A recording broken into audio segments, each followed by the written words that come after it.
গণভোটের রায় বাস্তবায়নের দাবিতে 18 এপ্রিল থেকে 2 মে পর্যন্ত কর্মসূচি ঘোষণা করেছে 11 দলীয় ঐক্য। কর্মসূচি ঘোষণা করে জামায়াত ইসলামের সেক্রেটারি জেনারেল মিয়া গোলাম পরোয়ার বলেন, সরকার গণরায় মানছেন না।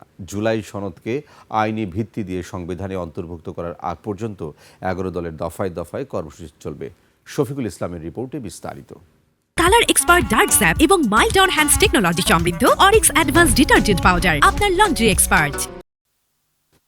গণভোটের রায় বাস্তবায়নের দাবিতে চলমান আন্দোলনের পরবর্তী কর্মসূচি নির্ধারণের লক্ষ্যে বৃহস্পতিবার সকালে রাজধানীর মগবাজারে আল ফালা মিলনায়তনে বৈঠক করেন 11 দলীয় ঐক্যের শীর্ষ নেতারা। এতে সভাপতিত্ব করেন বিরোধী দলীয় নেতা ও জামায়াতের আমির ডাক্তার শফিকুর রহমান।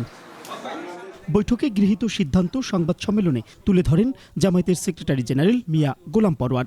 বলেন, গণভোটের রায় বাস্তবায়নে 18 এপ্রিল থেকে আগামী 2 মে পর্যন্ত কর্মসূচি গ্রহণ করা হয়েছে।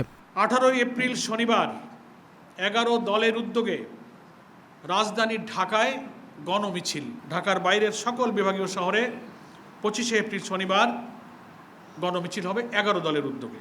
2রা মে সেদিনও শনিবার বিশাল বিশাল গণমিছিল জেলা সদরে অনুষ্ঠিত হবে ইনশাআল্লাহ।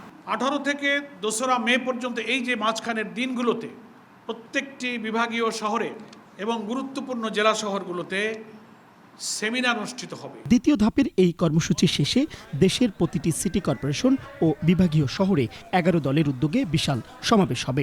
বিশাল বিশাল সমাবেশ অনুষ্ঠিত হবে বিভাগীয় সদরগুলোতে এই 2রা মের পর থেকে।